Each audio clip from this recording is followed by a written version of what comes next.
learners, today we will discuss about digestion of protein. तो start करते video को। तो ये जो वीडियो है इसमें सारे नोट्स आपको पॉइंट वाइज मिलेंगे। आप मेरी वीडियो में एंड तक बने रहिए। तो स्टार्ट करते हैं डाइजेशन इन माउथ से। सबसे पहले हमारा जो खाना होता है वो हमारे माउथ में जाता है, तो इसलिए हम उसको माउथ से स्टार्ट करते हैं। ठीक है, कई लोग इसको स्टमक से स्टार्ट करते हैं क्योंकि वहाँ पे प्रोटीन का डाइजेशन नहीं होता है, इसलिए माउथ में से वो स्टार्ट नहीं करते हैं, वो सीधा स्टमक से स्टार्ट करते हैं। लेकिन हमको उसका रीज़न बताते हुए उसको एक्सप्लेन करना है, उसका डाइजेशन क्यों नहीं होता ये हमको रीज़न बताना है। ठीक है, तो स्टार्ट करते हैं। Protein are not digested in mouth, लिख दिया है कि यहाँ पे प्रोटीन डाइजेस्ट नहीं होता है। फैट भी डाइजेस्ट नहीं होता है माउथ में, केवल कार्बोहाइड्रेट आपको दिखेगा जो कि 10% आपका डाइजेस्ट हो जाता है माउथ में ही। ठीक है, अब क्यों नहीं होता, आप पे क्वेश्चन आया होगा why, because there is no proteolytic enzyme, क्योंकि जो प्रोटीन को डाइजेस्ट करने का काम करती है वो माउथ में प्रेजेंट नहीं होती है, जिसके कारण वहाँ पर प्रोटीन डाइजेस्ट नहीं हो पाता है। क्लियर? आफ्टर मेस्टिफिकेशन के बाद the bolus of food reaches to stomach, जो बोलस ऑफ फूड होता है वो स्टमक में जाता है, वेयर इट मीट्स गैस्ट्रिक, फिर वो गैस्ट्रिक से मिलता है। अब देखिए एक टर्म मिला हमें नया, मेस्टिफिकेशन। मेस्टिफिकेशन आधे लोगों को पता होगा और आधे को नहीं पता होगा। ठीक है, तो मेस्टिफिकेशन ये होता है जब हम किसी फूड को चबाते हैं तो उसके साथ साथ हमारे जो माउथ में सलाइवा होता है तो वो खाने के साथ लगता है। ठीक है, तो वो जब मिक्स होता है तो उस सलाइवा और फूड के मिक्सचर को हम मेस्टिफिकेशन कहते हैं।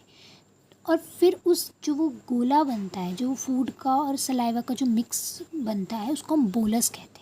ठीक है, खाने का जो गोला बनता है उसको हम बोलस कहते हैं। देन बोलस ऑफ फूड जो होता है वो इसोफेगस से हमारे स्टमक में जाता है और वो है गैस्ट्रिक से मीट करता है। ठीक है, ये हमारे माउथ तक की बात हुई। अब हम स्टार्ट करते हैं डाइजेशन इन स्टमक। अब स्टमक में जाकर वो कैसे डाइजेस्ट होता है। अब when bolus of food enters into the stomach, जब बोलस ऑफ फूड जो होता है वो एंटर कर जाता है हमारे स्टमक में, वहाँ पे द स्टमक रिलीज, तब वहाँ पर जो स्टमक होता है वो रिलीज़ करता है कुछ गैस्ट्रिक जूसेस। ठीक है, गैस्ट्रिक जूसेस कंटेन्स प्रोटीओलैक्टिक एंजाइम। अब हमको इसी की ज़रूरत थी, इसी एंजाइम की ज़रूरत थी। ये जो एंजाइम है वो हमारे प्रोटीन को डाइजेस्ट करने का काम करती है और वो हमको कहाँ मिल गई है, गैस्ट्रिक जूसेस में, जो कि कंटेन करती है हमारे प्रोटीओलैक्टिक एंजाइम। ठीक है, तो मतलब हमको ये एंजाइम मिल गई है, यानी कि अब हमारा थोड़ा सा डाइजेशन ऑफ प्रोटीन स्टार्ट हो जाने वाला है। तो ये जो हमारी प्रोटीओलैक्टिक एंजाइम है वो कौन कौन सी है, एक है हमारी पेप्सिनोजन और एक है हमारी प्रोरेनिन। क्लियर? एक है पेप्सिनोजन और एक है प्रोरेनिन। ये हमारी दो प्रोटीओलैक्टिक एंजाइम है, इनके आप नाम अच्छे से याद कर लीजिए। ठीक है, अब हम आगे डिस्कस करेंगे पेप्सिनोजन और प्रोरेनिन के बारे में। Pepsin, it is a proteolytic enzyme. ये एक प्रोटीओलैक्टिक एंजाइम होती है जो कि प्रेजेंट होती है हमारे गैस्ट्रिक जूस में। Clear? It is secreted as inactive pepsinogen. जो इनएक्टिव पेप्सिनोजन होता है उससे सीक्रेट होता है पेप्सिन। क्लियर? इनएक्टिव पेप्सिनोजन, जो इनएक्टिव पेप्सिनोजन होता है वो कन्वर्ट होता है एक्टिव पेप्सिन में। किसकी प्रेजेंस में? HCl की प्रेजेंस में आकर तब वो एक्टिव हो जाता है। क्लियर? देन पेप्सिन हाइड्रोलाइज होता है, hydrolyse the peptide bonds, then hydrolyse करता है पेप्टाइड बॉन्ड्स के को प्रोटीन के, देन वो प्रोड्यूस करता है पेप्टोन्स को। देन प्रोड्यूस क्या होते हैं हमारे पेप्टोन्स। ठीक है, ये मैंने हल्का सा माइंड मैप सा बना रखा है। गैस्ट्रिक जूस, देन पेप्सिनोजन जो कि इनएक्टिव है, HCl की प्रेजेंस में आकर वो पेप्टोन्स बना देगा। ठीक है, आगे हम पढ़ते हैं रेनिन।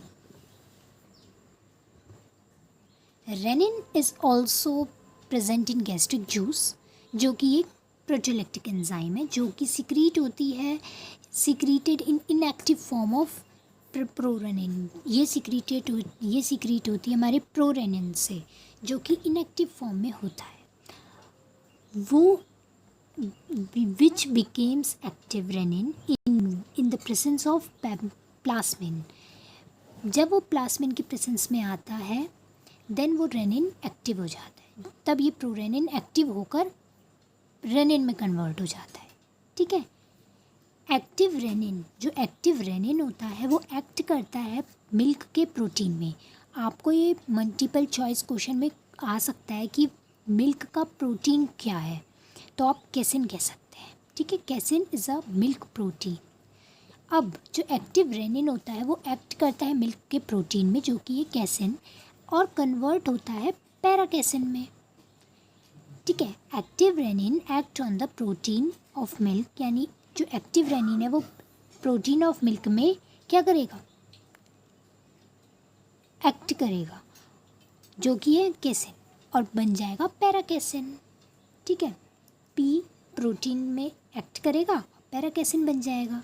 ठीक है, ऐसे याद रख लीजिए आप इसको। नेक्स्ट हम बात करते हैं paracasein in the presence of calcium ion became calcium paracasein.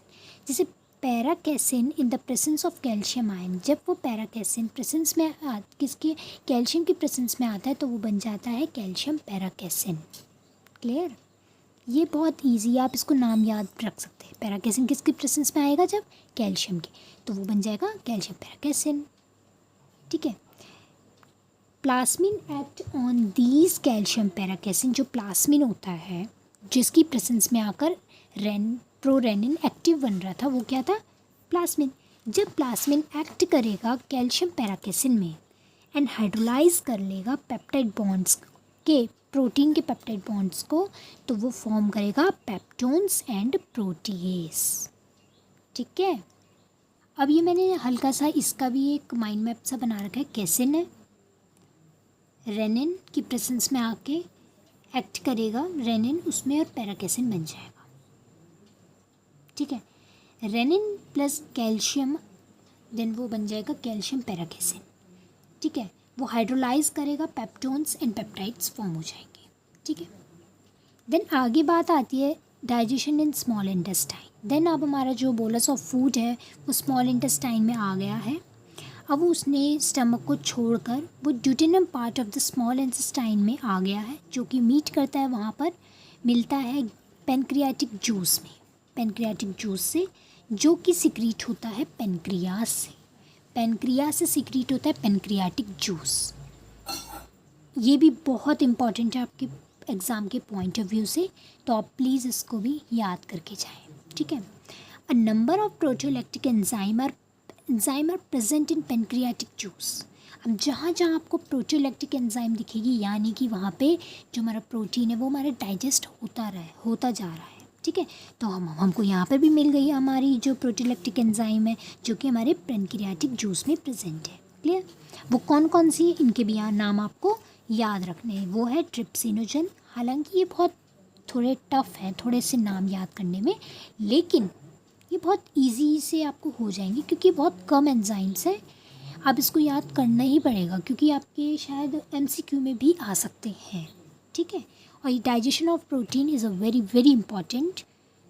ठीक है, आपके एग्ज़ाम के लिए बहुत इंपॉर्टेंट है। ये आपके जैसे कॉलेज की जो एग्ज़ाम होता है उसमें भी बहुत बार क्वेश्चन आया हुआ है, तो आप इसको प्लीज़ एक बार रीड करके जाएं तो आपको आ जाएगा, ये मुश्किल नहीं है ज़्यादा। तो कंटिन्यू करते हैं। तो जो हमारे पेनक्रियाटिक जूस थे वो कौन कौन से थे, ट्रिप्सिनोजन, काइमोट्रिप्सिनोजन, प्रोकार्बोक्सी पेप्टाइडेज। ये एक है, ये एक है, ये एक है, 3 एंजाइम्स हैं। Clear, all these enzymes are known as enzyme precursors.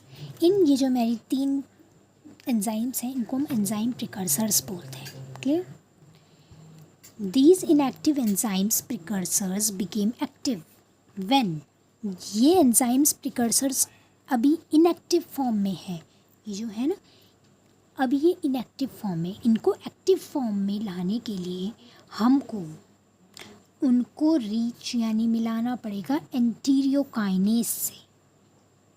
ठीक है, present on the surface of the interstitial cells, जो कि प्रेजेंट होता है हमारे इंटरस्टिशियल सेल्स में। अब देखिए कैसे करके ये एक्टिव फॉर्म में बनती हैं, उनका नाम चेंज हो जाता है। देखिए, इनएक्टिव ट्रिप्सिनोजन कन्वर्ट होता है ट्रिप्सिन में, ठीक है। ट्रिप्सिनोजन कन्वर्ट होता है ट्रिप्सिन में, ठीक है। अब वो एक्टिव फॉर्म में ट्रिप्सिन बन जाएगा उसका नाम, इन द प्रेजेंस ऑफ इंटीरियोकाइनेज। आपको सबको प्रेजेंस में डालना है इंटीरियोकाइनेज के, ठीक है, जो कि इसका पीएच होना चाहिए 8.2। अब वो बन जाएगा ट्रिप्सिन। इजी है ना। आगे, active trypsin hydrolyse the peptide bonds of protein to form smaller peptide और अमाइनो एसिड्स। वो हाइड्रोलाइज करके amino acids and smaller peptide बनाने स्टार्ट कर देगा, ठीक है। जैसे जैसे इंक्रीज ऑफ लेवल ऑफ बढ़ेगा ट्रिप्सिन का, तो रेगुलेट होंगे 3 मैकेनिज्म, ठीक है। देन क्या क्या है वो, it act as a positive stimuli for the conversion of trypsinogen into trypsin. एक तो ट्रिप्सिनोजन से ट्रिप्सिन बनेगा। देन इनएक्टिव काइमोट्रिप्सिनोजन से वो कन्वर्ट होगा ट्रिप्सिनोजन में, काइमोट्रिप्सिनोजन होगा ट्रिप्सिनोजन में, ठीक है। आपको ये नाम मिक्स नहीं करना है, लोग बहुत कंफ्यूज होते हैं इसमें, तो आप इसको अच्छे से याद करके जाएं, ठीक है। ट्रिप्सिनोजन ट्रिप्सिन, काइमोट्रिप्सिनोजन ट्रिप्सिनोजन, और प्रो कार्बोक्सीपेप्टाइडेज कार्बोक्सीपेप्टाइडेज, ठीक है। ये आप ऐसे याद रखेंगे इसको, ठीक है। अब देखिए, इनएक्टिव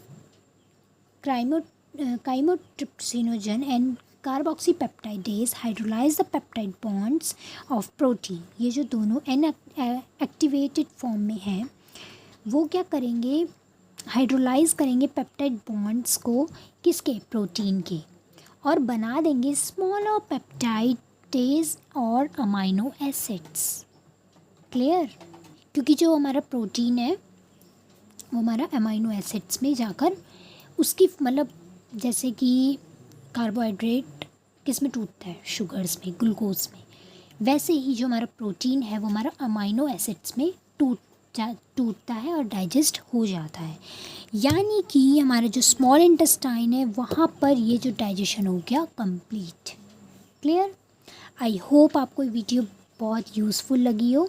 अगर आपको ये वीडियो अच्छी लगी हो तो अपने फ्रेंड्स के साथ शेयर करिए, लाइक करिए और कमेंट करिए। अगर आपको इसमें जितनी भी ट्रिक्स मैंने बताई याद करने की अगर आपको अच्छी लगी हो तो प्लीज़ कमेंट करिए। और आपको अगर और भी वीडियोस चाहिए किसी और टॉपिक में तो प्लीज़ मुझे कमेंट करिए, ताकि मैं और वीडियोस भी आपके साथ शेयर करूं। Thank you.